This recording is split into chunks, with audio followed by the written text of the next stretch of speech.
Il est là à Paris aussi à 17h37, c'est Guillaume Meurice. Et je vais vous parler des impôts aujourd'hui. Oui, on adore ça. De foutre la patate un petit peu. Donc cet argent public qui sert par exemple à payer les chroniqueurs de la radio publique. Par exemple Dominique Seux tous les matins. S'il peut dire qu'on dépense trop d'argent public, c'est grâce à de l'argent public et payé par de l'argent public. Hein, pense-y Dominique, si tu veux nous faire un petit peu d'économie, je crois qu'il y a un covoiturage là qui s'organise vers Europe 1. Alors pourquoi je vous parle d'impôts aujourd'hui? Parce que la mairie de Paris a pris une belle initiative dans toutes les mairies d'arrondissement. Un avocat est présent pour vous aider à remplir votre déclaration d'impôt. Opération qui a pour nom de code Thomas Thévenoud. Et moi, j'ai choisi le 7e arrondissement de Paris. Voilà, celui de Rachida Dati, celui où le revenu mensuel se situe entre 48 injections de Botox et 3 toilettages de Clara Dupont-Moreau. Et j'ai interrogé des contribuables. Je leur ai demandé une question toute bête. Hein. Est-ce qu'en France, on paye trop d'impôts? Bon, écoutez, la question, elle n'est pas intelligente. Ah mince alors. Vous avez déjà vu des gens qui vous disent qu'ils ne payent pas assez d'impôts? Moi, oui, par exemple, je pense qu'il faudrait que je paye plus d'impôts, moi. Pardon? Oui, vraiment? J'ai pas compris, là. Ah oui, oui, ça paraît inconcevable pour une contribuable du 7e arrondissement. Parfait pour le 7e. Non, c'est pas ma zone de confort, mais bon, moi, je considère que je paye trop d'impôts, voilà. Je parle pas assez, oh là là.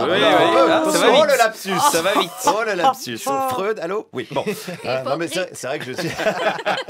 C'est vrai que je suis très très bien payé pour dire des conneries, voilà, c'est mon point commun avec Eric Ciotti.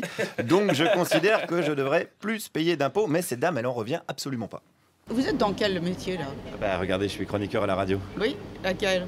France Inter. Oui, France Inter. Et encore que non, je peux pas le voir, votre bonhomme, là, qui passe à C'est à vous le soir, cette espèce d'enfoiré de gauchiste. Mais c'est honteux. Ah, alors ça, c'est pour toi, Patoche, si tu nous écoutes.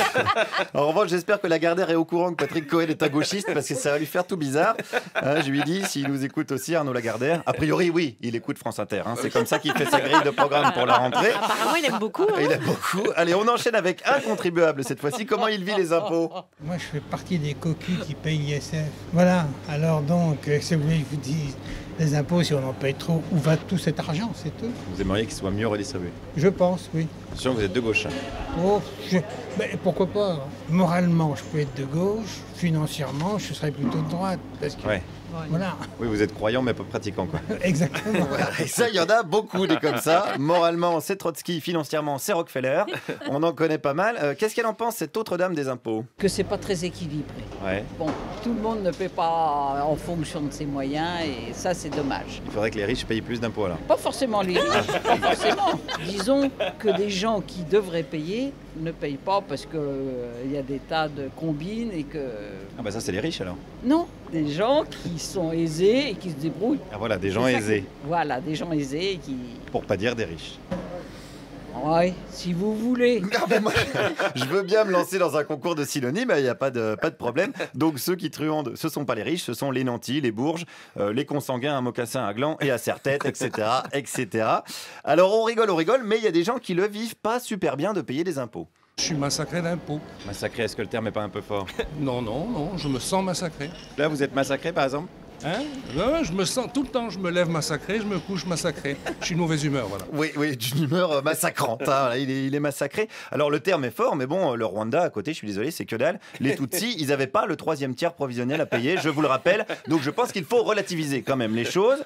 Et vous allez relativiser en entendant le témoignage de cette dame. C'est inouï. Pratiquement tout ce qui... Enfin, la moitié des revenus repartent. Mais ça va, vous arrivez à finir le mois quand même? On arrive à finir le mois, ben Dieu merci, parce qu'on ne fait aucune folie. Hein. Moi, je ne me fais pas aider à la maison. Oh putain, arrête, parce que non, parce que moi je suis assez sensible à la misère humaine. Quelqu'un qui a même pas les moyens d'avoir des domestiques, ça me fait un petit pincement au cœur.